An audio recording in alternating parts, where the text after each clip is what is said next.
The Funicular Railway. Written and told by Kiefer Adams. There was great excitement in the hills of Sodor.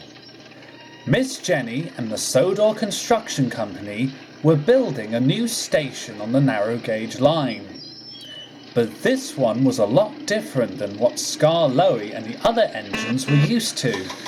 The station was going to be home to a rather different railway. It climbed up further into the hills, but went up vertically. The Fin controller, Mr. Percival, called it a funicular railway. 2 engines would be delivered. One engine would go down and the other would go up. A station halt would be placed at the top of the incline that the 2 engines would work on, and many of the little railway's visitors would get to see more of the hills from up top. Some of the engines were quite impressed of such a thing, but Duncan was cross. He thought such a thing would never work. But the other little engines thought it was a wonderful idea. Soon, the construction for the funicular railway was nearing its end. Freddie was sitting at the wharf waiting to take on coal when Gordon arrived with supplies from the Fat Controller's railway. "I must say, Freddie," Gordon greeted, "when Thomas told me about this funicular railway, I thought it was a grand idea, just what the hills need." "I'm glad someone thinks so," said Freddie. "We've tried telling Duncan the same thing, but he just won't listen." "Give him time," said Gordon. "He'll understand how important this project has been. Have you got engines for it?" "They arrived just this morning," replied Freddie. "I believe they're called Winifred and William." "Well, I wish them all the best," said Gordon, "and to you all as well. I best get going. The express is waiting. Good luck, Freddie." And Gordon puffed grandly away from the wharf. Freddie sighed. He was right about one thing. All the little engines in the hills had tried to convince Duncan that the funicular railway was going to be a wonderful addition to the narrow gauge line. But they got the blunt and plain-speaking answer each time. All Duncan would ever say was, "It'll never work." Before long, Winifred and William, the funicular engines, had been installed on the incline. Already, William was getting worried. "What if it doesn't work?" he said. "We'll be stuck here. Our gears will jam and we might fall over." "Oh, stop worrying, William," said Winifred.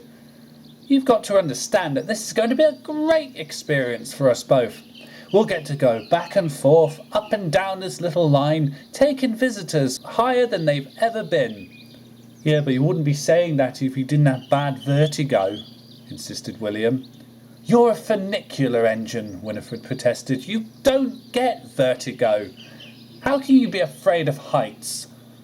"Oh, well, if you're doing something new, you'd feel a bit scared," said William. "Oh, pish-tosh," grunted Winifred.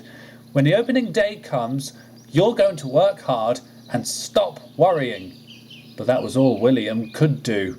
He kept worrying as the day to the grand opening got closer and closer. When at last the grand opening for the funicular railway station did come, it was also discovered that Duncan had been chosen as the engine to go. "It's not gonna work," he grunted to Peter, Sam and Thomas. "I know like the back of my buffers. It's just another wasted opportunity." "I think it will be a nice change of scenery for everyone," said Thomas. "I wish I could see it myself." "Well, I'm glad I wasn't chosen to go," said Peter Sam. "I might get butterflies in my boiler if I kept looking up." "I'll tell you what then," said Duncan. "We'll make a third ramp, put you on it and take you up. How's that?"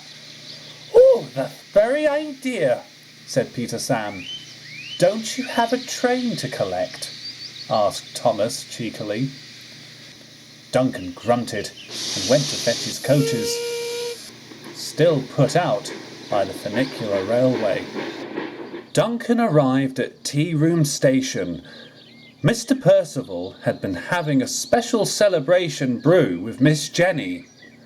Along with their guests, they boarded Duncan's train and he set off for the Funicular Railway, still brooding that it would not work.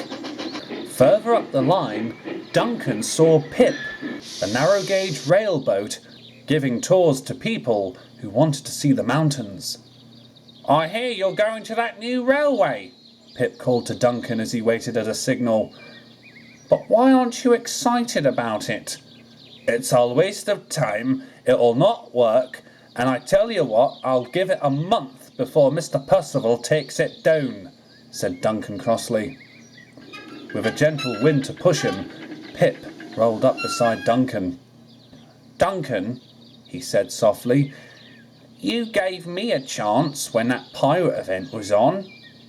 Duncan looked at his buffers. "Yeah, I remember," he said.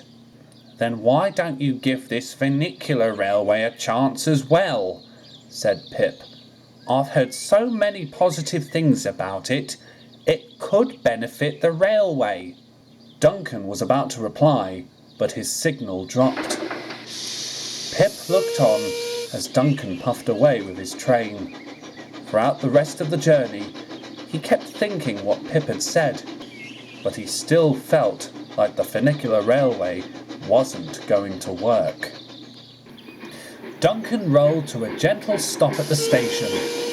A large sign had been placed on the station front, reading Skarloey Funicular Railway. Some of Miss Jenny's machines were close by to see the grand opening. Waiting eagerly in the middle of the funicular line were Winifred and the rather nervous William. Mr. Percival made a speech thanking Miss Jenny and the Sodor Construction Company for once again offering their services in building such a wonderful masterpiece. Soon it was time for the Funicular Railway to be put to the test. William went pale as he was brought down first, with Winifred being sent up.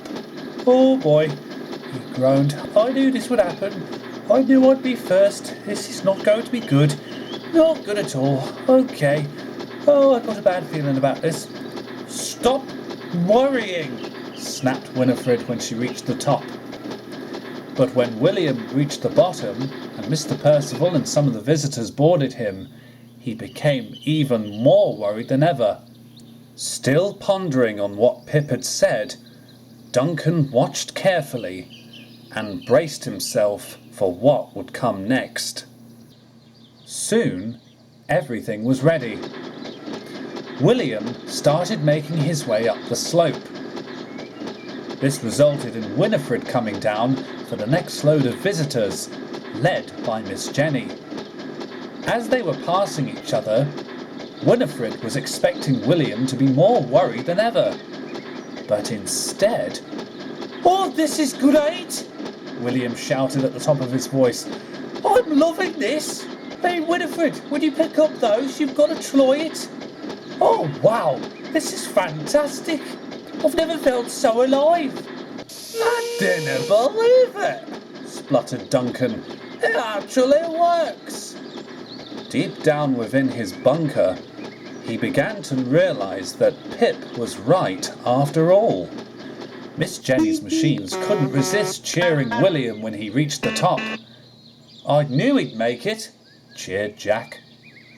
Even Winifred had to admit when it was her turn to go up to the halt that it was a wonderful experience after all.